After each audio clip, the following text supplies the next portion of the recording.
पिछले वीडियो में हमने प्रोटीन के बारे में पढ़ा था। आज हम देखेंगे कि प्रोटीन की कमी अगर हमारे शरीर में होती है तो इससे क्या प्रभाव पड़ता है। ठीक है, तो हमने देखा था कि शारीरिक विकास और वृद्धि के लिए प्रोटीन बहुत आवश्यक है, क्योंकि प्रोटीन हमारे शरीर में नई कोशिकाओं का निर्माण करता है, तंतुओं का ऊतकों का निर्माण करता है, टूट फूट की मरम्मत करता है, नई कोशिकाओं के निर्माण में सहायक है। तो यह हमारी शारीरिक वृद्धि और विकास के लिए बहुत ही आवश्यक तत्व माना गया है। इसकी कमी से हमारी शारीरिक वृद्धि और विकास की गति अवरुद्ध हो जाती है और व्यक्ति निर्बल, कमज़ोर और रोगी हो जाता है। प्रोटीन की कमी से रक्तहीनता, मरासमस, क्वाशियरकोर, अतिसार, सूजन आदि के प्रभाव देखे जाते हैं। यकृत अपना कार्य ठीक प्रकार से नहीं कर पाता है और इसकी कोशिकाओं में क्या होता है, वसा की एक मोटी परत जमा हो जाती है, जिसकी वजह से नाड़ी विकार भी उत्पन्न हो जाते हैं। प्रोटीन की कमी का सबसे ज़्यादा प्रभाव जो होता है 1 से 5 वर्ष के बच्चों को पड़ता है। अविकसित अविकासशील देशों में यह समस्या और भी गंभीर हो जाती है। तो निर्धन परिवार के बालक भी कुपोषण की स्थिति का शिकार होते हैं। तो प्रोटीन कैलोरी कुपोषण प्रोटीन तथा ऊर्जा दोनों की कमी के कारण होता है। तो हम देखते हैं कि प्रोटीन की कमी से मुख्यतः 3 प्रकार के रोग देखे जाते हैं। पहला है क्वाशियरकोर, दूसरा सूखा रोग या जिसे मेरास्मस भी कहते हैं, और तीसरा है मेरास्मिक क्वाशियरकोर। आज हम क्वाशियरकोर के बारे में पढ़ेंगे। क्वाशियरकोर रोग जो होता है 1 से 4 साल के बच्चों में होता है। ये रोग प्रोटीन की कमी के कारण होता है। इस रोग में ऊर्जा की कमी नहीं होती। ये रोग उन बच्चों में होता है जिनके भोजन में कार्बोहाइड्रेट युक्त भोज्य पदार्थ तो वो लोग लेते हैं, लेकिन उनमें प्रोटीन युक्त भोज्य पदार्थ की कमी पाई जाती है। इसकी वजह से क्या होता है, उनके शरीर में प्रोटीन की कमी होने लगती है। अफ्रीका में ये लोग उन बच्चों में अधिक पाया गया जिन्हें माँ का दूध छुड़वाने के बाद में अक्सर चावल का हलवा खिलाया जाता था। क्वाशियरकोर का पता सन 1935 में सिस्ली विलियम व्यक्ति ने लगाया था। क्वाशियरकोर एक अफ्रीकन शब्द है जिसका अर्थ होता है वह रोग जो पहले बच्चे को दूसरे बच्चे के जन्म के बाद होता है।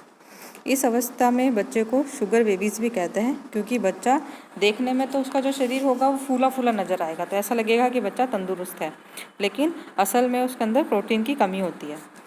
तो अब जिन बच्चों को ये क्वाशियरकोर रोग हो जाता है तो उन बच्चों में कुछ इस तरह के लक्षण होते हैं जो दिखाई पड़ता है। तो पहला है वृद्धि में रुकावट। बालक का वृद्धि एवं विकास दोनों ही अवरुद्ध हो जाता है। बच्चों की लंबाई एवं वजन कम हो जाता है, क्योंकि हमने देखा है कि प्रोटीन जो होता है हमारे शरीर की वृद्धि और विकास के लिए अत्यंत आवश्यक माना गया है। और जब प्रोटीन की कमी हो गई है तो नेचुरली उस बच्चे में उनकी वृद्धि और विकास दोनों ही अवरुद्ध हो जाते हैं। तो ना तो बच्चे की लंबाई बढ़ पाती है और ना ही उनका वजन बढ़ पाता है, उनका वजन भी कम होने लगता है।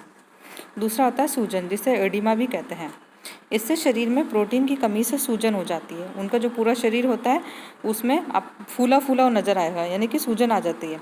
तो शरीर की सभी कोशिकाओं एवं ऊतकों में पानी भर जाता है।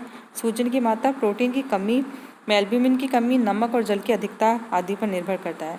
तो ये सूजन जो होती है सबसे पहले पैरों के पंजों पर दिखाई पड़ती है, फिर पैरों पर आती है और धीरे धीरे शरीर के बाकी हिस्सों में भी देखने को मिलती है। फिर ये जांघ, हाथ, मुंह तक फैल जाती है। सूजन के कारण बच्चा तंदुरुस्त दिखता है, हाथ पैर उसके मोटे मोटे फूले हुए दिखाई पड़ते हैं, लेकिन असल में वो क्वाशियरकोर बीमारी से ग्रसित होता है। तीसरा आता है मांसपेशियों का क्षय। शरीर की मांसपेशियां नष्ट होने लगती है। इसका प्रभाव बाहों, हाथों की मांसपेशियों और टांगों पर अधिक पड़ता है।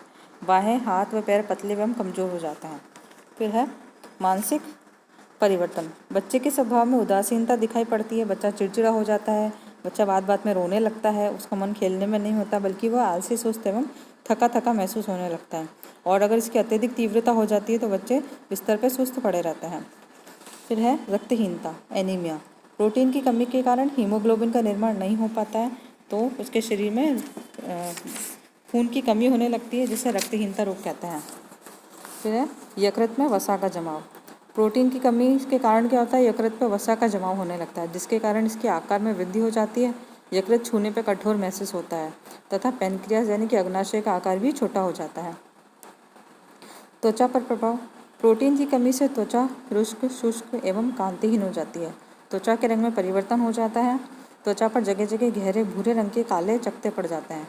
ऐसा पिगमेंटेशन की अधिकता के कारण होता है। इसका प्रभाव बालों पर भी देखने को मिलता है। बाल रूखे, कड़क और चमकहीन हो जाते हैं। बालों के रंग में भी परिवर्तन आ जाता है। काले बाल जो होते हैं बदल कर भूरे, मटमैले और सफ़ेद होने लगते हैं और बालों की वृद्धि भी रुक जाती है। फिर भूख में कमी और अतिसार भी इस कमी के कारण दिखाई पड़ता है। प्रोटीन की कमी से पाचन संबंधी अनेक गड़बड़ियाँ उत्पन्न हो जाती है। भोजन को पचाने के लिए पाचक रस व एंजाइम की आवश्यकता होती है और एंजाइम का जो निर्माण होता है वो प्रोटीन की वजह से होता है। तो जब शरीर में प्रोटीन की कमी हो गई है तो उसके अभाव में क्या होता है, ट्रिप्सिन, लाइपेज, काइमोट्रिप्सिन, एमाइलेज आदि का निर्माण नहीं हो पाता, जिसके कारण भोजन का ना तो पाचन हो पाता है, न ही चयापचय और अभिशोषण की क्रिया हो पाती है। ये सभी क्रियाएं बाधित होने लगती है, जिससे पाचन शक्ति जो होती है क्षीण होने लगती है, जिससे भूख भी नहीं लगती है और अतिसार की स्थिति उत्पन्न हो जाती है। अतिसार होने से शरीर से अधिक मात्रा में जल, पोटेशियम, लवण का निष्कासन हो जाता है, जिसके कारण जल संतुलन भी बिगड़ जाता है और कभी कभी वमन की शिकायत भी देखने को मिलती है। फिर आता है श्लेष्मिक झिल्लियों पर प्रभाव। प्रोटीन की कमी के कारण श्लेष्मिक झिल्लियाँ भी प्रभावित होती है। होंठ फटने और कटने लगते हैं, होठों के किनारे फट जाते हैं, जीभ की सतह चिकनी हो जाती है। फिर आता है चंद्राकृति मुख, यानी कि जिसको मून फेस भी कहते हैं। शरीर के तंतुओं में पानी भर जाने के कारण सूजन आ जाती है, हमने पहले भी पढ़ा था। तो हाथ, पैर, टांगों के अतिरिक्त मुंह पर भी सूजन दिखाई देने पड़ते हैं, जिसके कारण बच्चे का जो मुंह होता है वो चंद्रमा के समान गोल दिखाई पड़ता है। तो इसलिए इसको चंद्राकृति मुख भी कहते हैं या मून फेस भी कहते हैं। दांत भी कमज़ोर और ख़राब हो जाते हैं। फिर आता है नाड़ी संस्थान पर प्रभाव। प्रोटीन की कमी से न केवल बच्चे का शारीरिक विकास ही अवरुद्ध होता है, बल्कि उसका मानसिक और बौद्धिक विकास भी बाधित होने लगता है। बच्चे में सीखने की क्षमता कम हो जाती है, अंतःस्रावी हार्मोन के भी ठीक प्रकार से काम नहीं कर पाते हैं, उनका निर्माण भी नहीं हो पाता है और ना ही उनका स्रावण हो पाता है। रक्त परिसंचरण में गड़बड़ी उत्पन्न हो जाती है, जिससे नाड़ी गति कम होने जाती है। हाथ पैर ठंडे रहने लगते हैं प्रोटीन की बहुत अधिक कमी होने के कारण। फिर आता है विटामिन की कमी। कुछ विटामिनों के निर्माण में भी प्रोटीन जो होते हैं प्रीकर्सर के रूप में काम करते हैं। प्रोटीन के अभाव में विटामिन का भी निर्माण नहीं हो पाता है। विटामिन बी की कमी के कारण होठों के कोनों में जलन, जीभ में जलन हो जाती है और पूरा मुंह खुल भी नहीं पाता है। विटामिन ए की कमी से आँखों का रोग भी हो जाता है। प्रारंभ में रतौंधी होता है और उपचार के पश्चात कभी कभी पूर्ण अंधता का भी शिकार हो जाते हैं। तो ये सब है प्रोटीन की कमी के प्रभाव जो कि देखने को मिलते हैं। तो आगे के वीडियो में हम इसका दूसरा जो रोग है उसको डिस्कस करेंगे, वो है सूखा रोग या मरासमक और मेरास्मिक क्वार्टियरकोड। Thank you.